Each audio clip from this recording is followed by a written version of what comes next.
E, rapaziada, a melhor opção seria amputar o braço? Se vocês acharem que não, pode discordar aí, tá tranquilo. Mas o meu pensamento, entendeu? Nesse lance aqui do Ayrton Lucas, é simplesmente isso aqui. Vou deixar o vídeo aí. Acompanha e comenta aí. Tente correr com os braços fixos ao lado do corpo e falhe miseravelmente.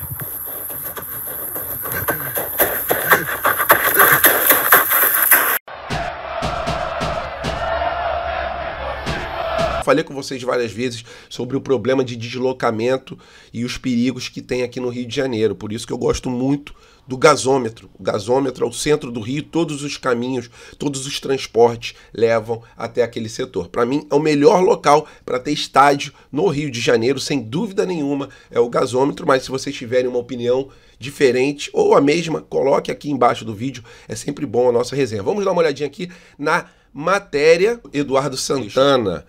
Onde será construído o novo estádio que custará 4 bilhões de reais? O Flamengo pode estar diante de uma das maiores oportunidades de sua história recente. Um grupo de investimento formado por empresários dos Estados Unidos, Espanha e Colômbia apresentou ao Clube de Regatas do Flamengo um projeto de aproximadamente 4 bilhões de reais para a construção de um estádio com capacidade para 100 mil torcedores. E não 70 e poucos mil torcedores, como o projeto do gasômetro dá a entender.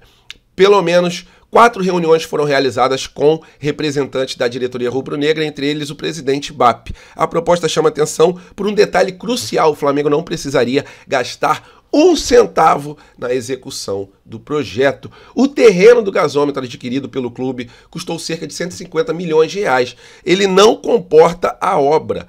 A área tem 89 mil metros, como eu falei para vocês, enquanto o projeto exige pelo menos 350 mil metros quadrados. Será realmente, caso isso vá para frente, uma cidade rubro-negra. Para viabilizar a proposta, os investidores se mostraram dispostos, inclusive, a ressarcir o valor para o Flamengo em relação ao gasômetro. Vale lembrar que o BAP tem retardado o início das obras no gasômetro por não concordar com o investimento necessário, que está estimado ali em torno de 2 bilhões e meio, 3 bilhões de reais para concluir o projeto, né? Lucro de evento com o consórcio. Em relação a esse acordo é o seguinte: o projeto é liderado por parceiros internacionais, entre eles o grupo Urbas, conglomerado espanhol com experiência no setor e participação em obras nas arenas esportivas como do América de Cali. A proposta prevê que 100% dos custos fique sob responsabilidade do consórcio, sem qualquer investimento direto do Flamengo. Nem um dinheirinho sair do bolso do Flamengo, pelo que está nesse projeto aí, né?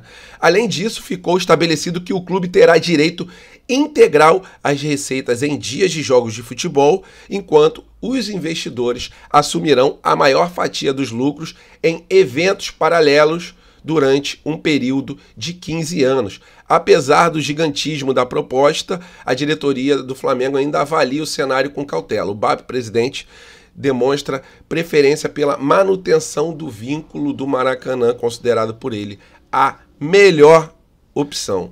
E falando sobre o Rian Roberto, apenas uma curtinha, né? Mas para exaltar essa nossa joia, esse artilheiro do Sub-17, mais de 20 gols pelo Sub-17, mandando muito bem.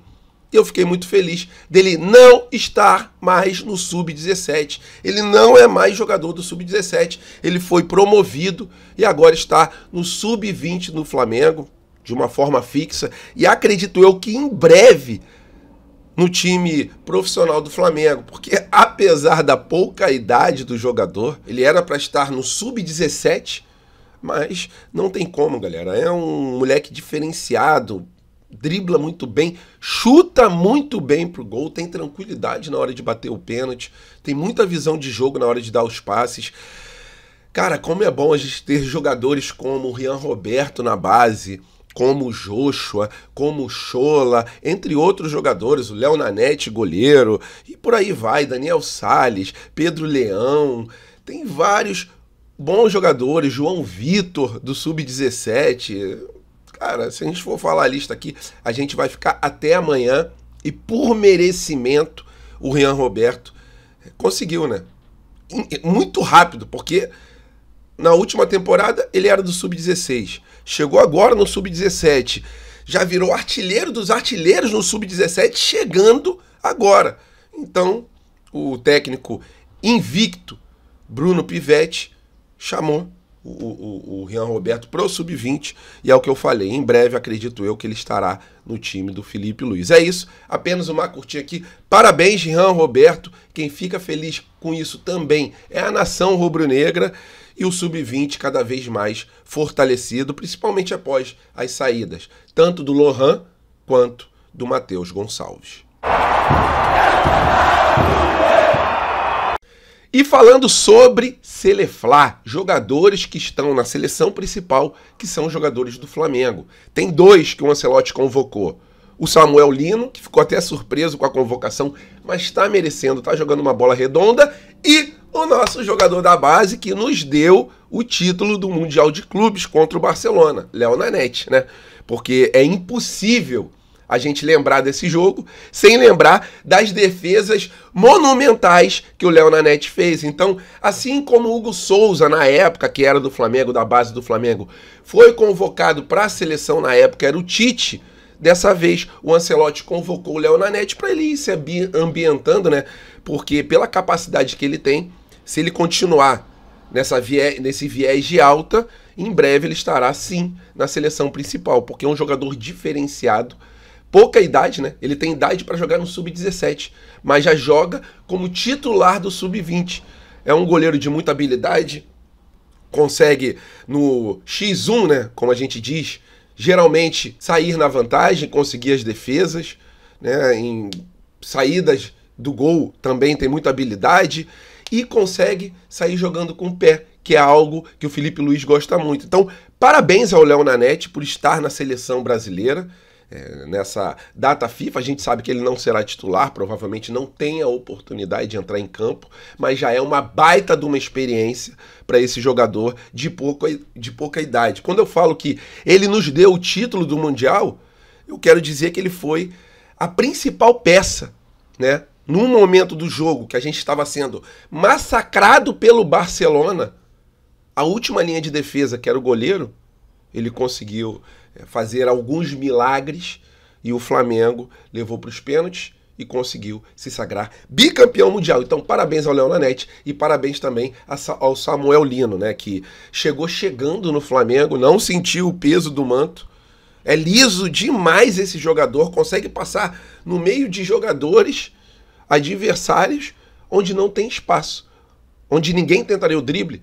Samuel Lino tenta e consegue com muito êxito. Então, o Ancelotti enxergou isso, convocou o Samuel Lino e o Léo Nanete. Parabéns aos dois e boa sorte aí na Granja Comari, na seleção brasileira. E rapaziada, o Flamengo jogou ontem contra o time do Internacional pelo Campeonato Brasileiro Sub-17. Um campeonato onde a gente está na terceira colocação do Campeonato Brasileiro, só que o terceiro colocado até o 8º, que são os 8 primeiros que se classificam para a próxima fase, a diferença é muito pequena. Então, a gente precisava conquistar pelo menos um ponto fora de casa, e foi isso que aconteceu. Apesar do Flamengo dominar o jogo inteiro, a gente sofreu muito com o Raikkonen. Raikkonen, que é um jogador do Internacional de muita velocidade, acho que é por causa disso o apelido dele, né? Porque Raikkonen é um corredor de Fórmula 1, um cara muito veloz. E quando o Internacional teve uma chance ali no lançamento, porque o Flamengo estava em cima do Internacional, quando o Internacional conseguiu lançar a bola com perfeição, né, num ponto futuro, e os 2 zagueiros do Flamengo estavam ali numa posição melhor do que o Raikkonen colocou a quinta marcha, passou batido pelos 2, saiu na cara do goleiro e marcou o gol do Internacional. É um gol que deixou eles mais tranquilos e mais defensivos. Aí a gente teve que botar a nossa artilharia, tentando de todas as formas, e no final do jogo, com uma jogada do Vitor Hugo, o Pedro Pinho, zagueiro, cabeceou, fez o gol, se emocionou, chegou a chorar. Acredito eu que é por causa daquele lance lá do Raikkonen, né? Porque os 2 zagueiros não conseguiram alcançar. Foi realmente parecia o Bruno Henrique, na época boa do Bruno Henrique, que ninguém conseguia pegar o jogador. Ele saiu 3 metros, 4 metros antes dos jogadores do Flamengo e chegou 5 metros, 6 metros depois dos jogadores do Flamengo, mandou para o fundo do barbante. Então, eu acho que por causa disso, o Pedro Pinho se emocionou. Fico feliz, sim, quando o jogador se emociona. Isso mostra comprometimento, mostra que o cara tem ali sangue na veia, não tem sangue de barata. E se ele acha que errou, ele foi lá e tentou corrigir o erro e conseguiu marcar um gol importante para o time do Flamengo. Agora o Flamengo continua na terceira colocação, conseguiu um pontinho a mais nessa reta final de Brasileirão Sub-17, pelo menos reta final da fase de grupos. E na tabela de classificação do Campeonato Brasileiro, o Palmeiras está na primeira colocação com 37 pontos, realmente. Clubismos à parte, o Palmeiras tem uma das melhores bases e a mais bem trabalhada em relação a sair da base e ir para o profissional aqui no Brasil, né? Tem o Atlético Paranaense, que também sempre revela bons jogadores. Tem nosso Mengão, com 31 pontos, 17 jogos, tá? Corinthians, só faltam mais 2 jogos para acabar essa fase de grupos pro Flamengo. Corinthians com 29, Grêmio com 28, Atlético Mineiro com 28, Santos com 28, Fluminense com 28. Você tá vendo, galera? Aqui, ó. Olha a quantidade de times com o mesmo número de pontos e a diferença do terceiro pro oitavo são apenas 3 pontos. A diferença é muito pequena. E a gente conseguindo mais 3 pontos, a gente se classifica para a próxima fase. Até porque esses clubes aqui irão se enfrentar até a última rodada. Então, é isso sobre Campeonato Brasileiro Sub-17. Saímos com 1 ponto, mas amassamos o Internacional. O Internacional que há muitos e muitos anos não vence o nosso Sub-17, tanto pelo Campeonato Brasileiro quanto pela Copa do Brasil da categoria. É isso sobre o Brasileirão Sub-17, que na próxima partida a gente vença, mesmo sem o Rian Roberto mais no Sub-17.